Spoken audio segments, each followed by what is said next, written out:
How's it going, everybody? Welcome back to that car vlog channel. If you don't already know, I'm Andy, and this is my 1994 Dodge Dakota SLT.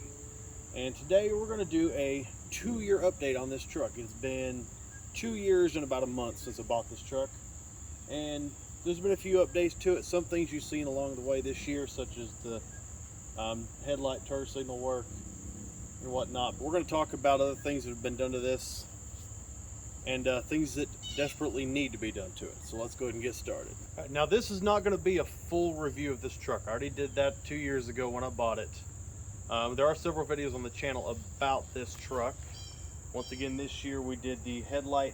I cleaned these up and I installed these aftermarket clears with switchback bulbs in them.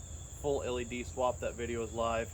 I may do a revision to that. I'm considering doing, because I might need to change some things with the lighting, but just show you how to do it. Last year's 1-year update, there should be that up. Talks a little bit more about it. Also, there's a video from spring of last year where I prepared this thing to be a daily driver instead of just, you know, my vehicle that's mine, but a daily.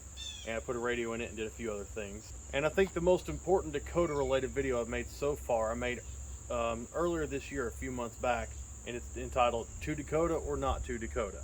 And it's a buyer's guide type of video where I gathered a lot of information from a Facebook Dakota group and compiled it together and made a video showing all the information. If you want to see those videos, go back. I'll drop links to them in the description below. On that note, if you watch the Dakota buyer's guide video and you happen to be a Dakota owner or know a lot about these trucks and maybe there's something I missed, something I wasn't told in preparation for the video, I encourage you to go down and leave a comment so we can just gather as much information as we can on this video and in the comment section for people who are considering these trucks. Now, my truck currently has about 207,000 miles on it right now, and it is doing really good. It's doing really great. It does have a few hiccups and some things that desperately need fixed. We're going to talk about that, but first let's go around and talk about what I've done to it, or what I'm in the long process of doing this year. All right, now if we go around the outside of the truck, there's not much to see. It's still the same ugly aged red paint, you know, missing the trim strip. Still got the same wheels. I haven't put wheels on it. I think these are good looking wheels. Polished up would look really nice. Maybe aftermarket one day with some bigger tires, who knows. I would like to raise the front end. I know you can turn the torsion bars and raise it a little bit. There's also kits they sell online. If ever I have the money and time to look into that, I'll do that. Here on the back window, just not really anything performance-y, but I thought it was really cool. A wife is a crafty type person, and anything in the craft world, she's into it. And she got a Cricut Joy, the little vinyl sticker cutter. And so she made me this to put on the back window of the truck. It was really cool. So now I get to rep my channel everywhere I go, as long as I'm driving the truck. Coming around back, we have the blue tailgate. So the story behind this, and I'll throw a picture up here in a second, is the original tailgate on this truck was all mangled. It was next to impossible to open. I mean, you'd have to pull the handle and just jiggle the hell out of it to make it open. Now this is just nice, smooth, seamless. This tailgate I actually went to Nashville for. Now I live just on the edge of the Knoxville area, and close enough that I say I live in Knoxville, Tennessee, and you know, when I go to work, my route is actually in Knoxville. I looked around the scrap yards here in Knoxville and could not find any good Dakota tailgates. I'd find a Dakota, it was either missing the tailgate or it was just mangled so much worse than the one that was on this truck, or it was impossible to open, or whatever. And so it took a while to find one.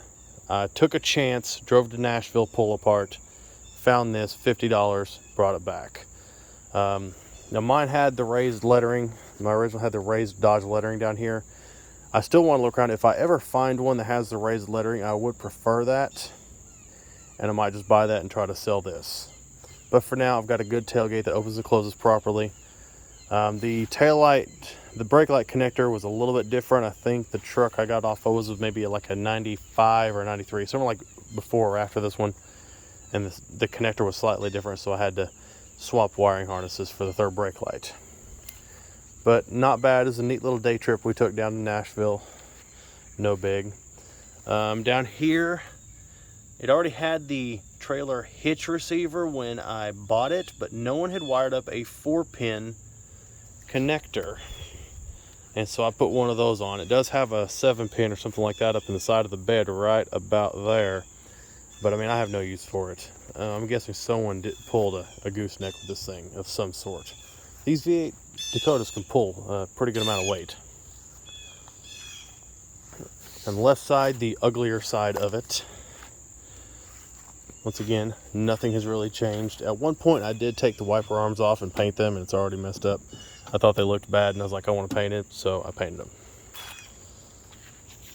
But that's really it, the exterior. I'm still loving the front turn signal conversion. It's got the switchback LEDs in it, so they're white when I'm running, but when I hit the signal, they switch over and start blinking amber. Really neat touch. All right, let's go into the truck. Also, when I got the tailgate, I got on Rock Auto and ordered a couple new tailgate support cables. There's one there and one over here. You can see they're brand new. The old ones, this was one of them.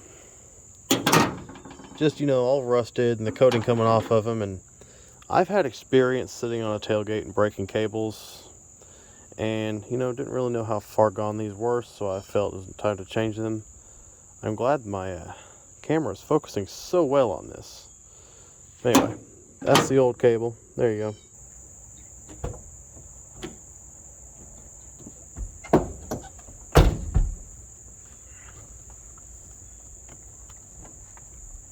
There. As you see, I just had to climb into the interior of the truck via the passenger side. That is because the door hinges on this driver's side door are breaking away from the door. Now I'll throw a picture up here showing what that looked like when I first realized the problem was happening. I've not had the ability yet to get that fixed, and it got worse. And now I believe the hinges are starting to break inward into the door, into the actual door itself now. On these trucks, the hinges are bolted to the body of the truck, but they're welded to the doors, and apparently it's kind of somewhat thin metal. It's not the strongest thing in the world. It needs to be reinforced behind the hinges and new hinge pins inserted, a whole new hinge pin kit. So eventually I'm going to get that done. I'm not a welder. I don't know the first thing about welding. I would definitely have to take some courses and actually buy some equipment. That's the other thing. Equipment is so expensive. I'm just going to have it done eventually. But for now, I climb in through the passenger side door. You know, old truck stuff. It's 27 years old, so it's gonna have stuff like this happen. Apparently, it's very common on these Dakotas for that to happen, for the hinges to fail. And in fact, the passenger side door, when I operate it, or close it, it gives a popping noise. It's not a loud one, but it's there, and that tells me that I'm probably gonna have to have the same procedure done to that side before it actually becomes a problem where I can't use any of the doors, and then I have to try to squeeze my fat self through the back window of this truck, which we all know ain't gonna happen. Another side effect to the having to climb in through the passenger side thing is every once in a while, this is a right-hand drive truck. So if I'm driving down the road, if I'm gonna be out on a public road and driving at any kind of speed, obviously I slide all the way over and drive legally. But if I'm moving it around a parking lot or the driveway or something, I will actually sit on the passenger side, throw my left leg over, and operate the gas and brake. Usually just the brake as slow as I'm going from the other side, and just, you know, steer with my left hand. It, you know, it makes it easier. If all I have to do is move it from one part of the parking lot to another, or around the driveway or whatever to mow or something like that, it just makes it easier than sliding all the way over. I don't know, it might be lazy, but I think it's kind of cool. It's like sometimes it's a right-hand drive truck. All right, in the interior now, and like I said, we got 206,000 miles. I kind of forgot for a second. That's why I said 206, 207, but it's 206,000. Here's my aftermarket JVC radio from Walmart. Once again, the preparing the truck for daily driving video from the spring of last year. That includes this installation right here. You can go see how that was done. You can see down there I got some interior panels off of the truck. I've had to search for water leaks. So let's go down here to the driver's side floorboard. You can kind of see right there some water staining and stuff like that. So I have been getting water intrusion into this truck, and specifically on this side. Usually after a very, very heavy rainfall, a storm or something, I'll have a 1/4 inch water sitting in this floorboard. Now, a lot of people in the Dakota group have told me that you want to check and clean out the cowl drains, which there's one on this side right about here, and of course there's one on the other side in the same spot. You take the cowl off, this panel right here behind the hood, and you can spray down in there. Now, it's more accessible if you actually remove the hood, because the hinges actually go down into the holes, into the drain holes. It's a weird setup, but I got in there with the water hose, a high pressure nozzle, and really sprayed the crap out of it and got all the stuff out. And I'm still getting the water intrusion down here. So I've got to figure out what that's all about. Maybe if someone watching knows what I need to be looking for, what does that, and what I need to do, that would be a great thing, because I don't like getting water in my car. However, water in this versus water in, say a 2015 Town and Country, this is definitely a better scenario. Here we have the cruise control. This truck does have cruise, and it still works. It's a 94, it still works. I had a 95 Camaro several years ago, and it was very finicky, and it worked when it wanted to. This still works great. One little annoyance that, doesn't make any difference whatsoever. It doesn't matter one bit. It's one of those little bitty annoyances that doesn't matter. It's so easy to just accidentally push the cruise on button, and like, well, that's not cool. Click it off. Whatever. That means nothing, though. It's just one of those, come on, man. Up top, you see we do not have a headliner. The headliner, I took this out about a year ago, actually. I was planning on redoing it. Our money situation wasn't as good as it is last year. And not long after I got this out, everything started going downhill. My dad passing and stuff. He did pass last September, so everything started getting hectic right around then, and I just hadn't had time to do anything.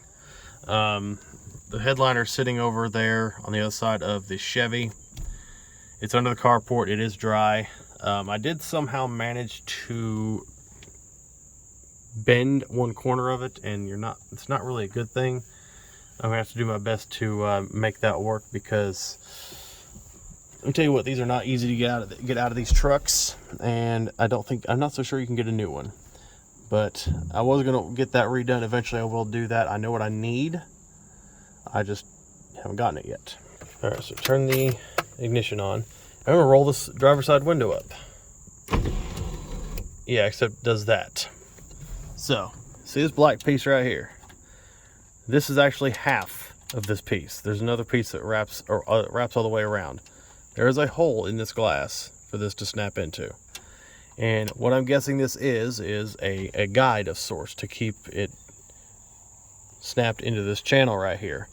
And, I haven't heard anything about that, but I'd say I'm probably not wrong.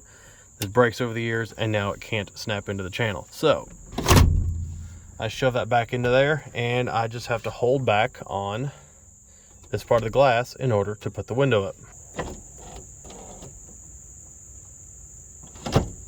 Ooh, that's not good. The rest of the piece came out now.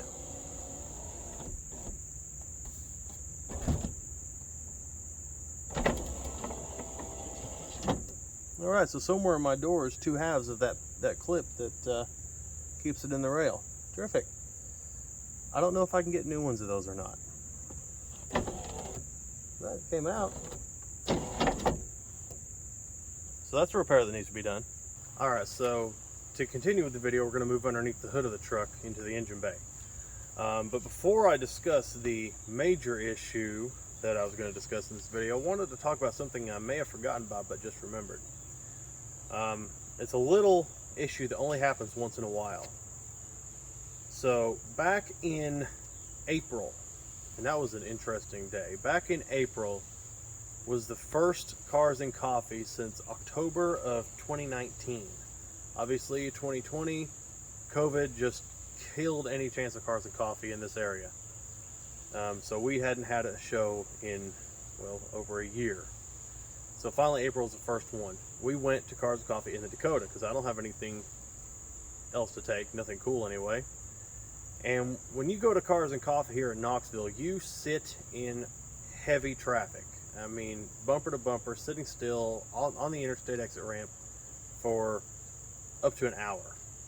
And it was made even worse this year by the fact that everyone was going. Everyone was so excited to finally have a show. There were so many more cars going. It was crazy. So what happens is this thing sits, and of course heat builds up under the hood. Now it's had an issue with an injector, and we'll talk about that issue in a second. And that actually kind of led to this. So the check engine light came on, flashing what I would assume to be the code for that problem. On these trucks, you check the engine light by turning the engine off and cycling the key 3 times and counting the blinks. So I was like, we're sitting still, we're not moving anytime soon, I'm going to go ahead and count the blinks and figure out what it is. Afterwards, it wouldn't start. It wouldn't even so much as click the starter. So, you know, wife was in the truck. I went and got a tire tool. Actually, this one here is part of the tire changing tools that come with the truck. And beat on the starter till it finally turned and started. And I did this one time before. I got in a traffic jam coming home from work one day, and there was a bad wreck in a place known for very bad wrecks. And for some reason it died. I don't know why, but it died. Old truck, who knows. Went to restart it, and the same thing happened. I sit in traffic and it heated up. And you know, the engine didn't overheat, that's not what I'm getting at, but it built up heat inside the engine bay, and it wouldn't start again. Now, I didn't know this. I didn't know this was a problem until the Cars and Coffee, which was the second occurrence of this, and I thought back to the first event, like, that has to be what it is. Now, I haven't actually done research. I haven't even asked the Facebook group about this yet, but I have a theory. All right, so now we're underneath the hood. We're staring down at the passenger side, the driver's side rather. There's totally a steering shaft here. The driver's side exhaust manifold. So there's that, and right here is the starter. That starter's sitting probably, I don't know, 6-7 inches below the exhaust manifold. I have never actually measured it. And my only guess is the starter has some age on it. These manifolds, I guarantee you, put off a lot of heat, especially when it's sitting here idling.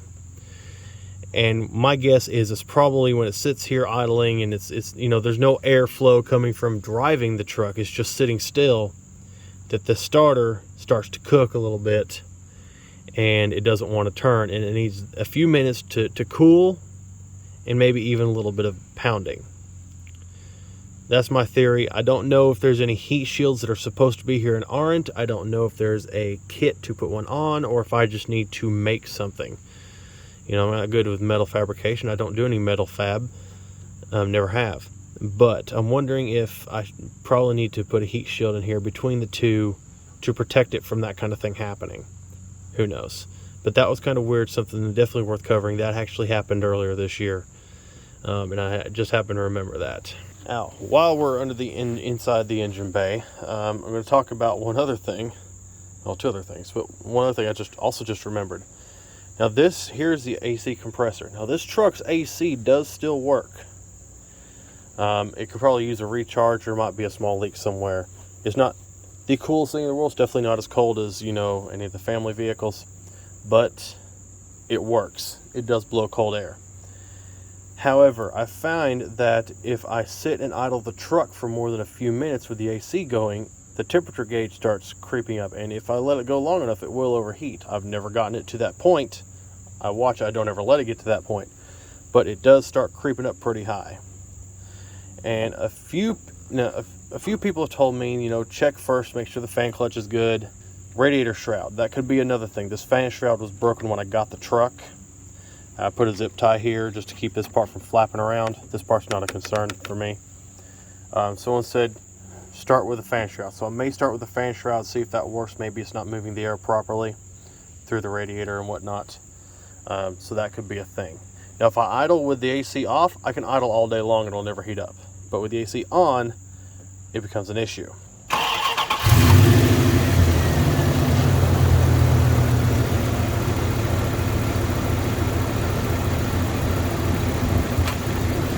Alright, so obviously I just fired up the engine. And right now it's actually not doing what I'm going to talk about next. What happens sometimes is I'll get in the truck, start it up, and it'll have a rough idle. And you can tell by the way it feels, you can tell by the way it feels when you lightly rev it, and you can tell by the exhaust note. Something is off. It sounds like it's a miss. Other times you'll start the truck up, be driving for a while, it'll be just fine, and then all of a sudden it'll get a nasty miss and it'll start violently shaking just the entire truck. Especially through the steering column. Honestly, through the steering column, it feels like one of my wheels is about to fall off. It gets that violent. So I did some checking, and it involved once again the tire tool. Now this does have fuel injection, port injection, 8 injectors. And I went around and did a test that I hear everybody talk about, where you stick the metal screwdriver, the metal piece, right up to the injector, touch it to it, and then listen. And I'm like, okay, maybe it'll be faint. Now it's a very clear sound when you do that. And I went to all 8 injectors, 1 through 7, tick, tick, tick, tick, tick, tick, just fine. Get to 8 and nothing, not at all, no click, nothing. So I started by checking the contact, the electrical contact, make sure it wasn't corroded. It actually looks great for a truck this old. I've heard that they can corrode pretty bad, so mine looks great. I still kind of scrape it a little bit just to make sure it was okay, but it's fine. So that's a repair I've got to look into, and that's a pretty major one. I don't know if those vibrations are going to cause more damage to things like the transmission or what, especially with the age on it. I don't know if I'm going to damage something inside of a cylinder with literally only the spark plug firing, no fuel or anything like that going in. So I'll have to look into that soon.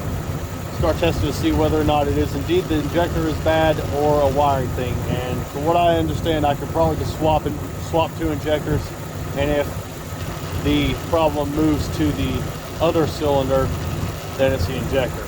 Injectors for this thing are about 40 to 60, I think, what I saw on Rock Auto. It's not too terrible, and I got my Haynes manual to guide me through the work. So eventually I'm going to get that done. That might be one of the first things I do to this thing, because it's definitely a problem that I don't want to persist. Otherwise, man, this truck runs great. I don't know what that part was, but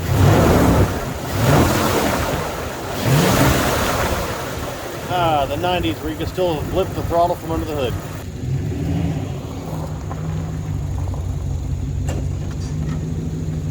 Alright, so that's going to do it for this video, the 2-year update on my 1994 Dakota. I hope y'all enjoyed it. I hope it didn't suck too much. It was kind of a thing I was semi-planning and semi-spur of the moment, since I have nothing else to film at this point. Anyways, if it didn't suck too much and you want to see more from me, this truck and other things on the channel, make sure you subscribe if you haven't already. Give this video a thumbs up, leave a comment down below what you think, and also give me your take on what you think about some of these issues, and what you think about fixing some of the ones that I mentioned. I'm a little bit, still need to know stuff about. That was really bad. Anyhow, if you did like it, once again, make sure you subscribe. Follow on social media at that car vlog channel, Facebook and Instagram. Also, I always throw a link in the description of every video to a list of cars I'd be interested in reviewing and driving on the channel, things I come up with off the top of my head. If you do have anything you'd be interested in letting me review and drive on the channel, and you're relatively close to the East Tennessee area, hit me up on social media, let me know what you got. I'd appreciate any offers, and we'll try to work something out. I like the weird stuff, the cool stuff, rare, new, whatever. If you think it'd make great content, definitely hit me up. Anyways, thanks y'all for watching, and we'll see you in the next one. Y'all have a good one.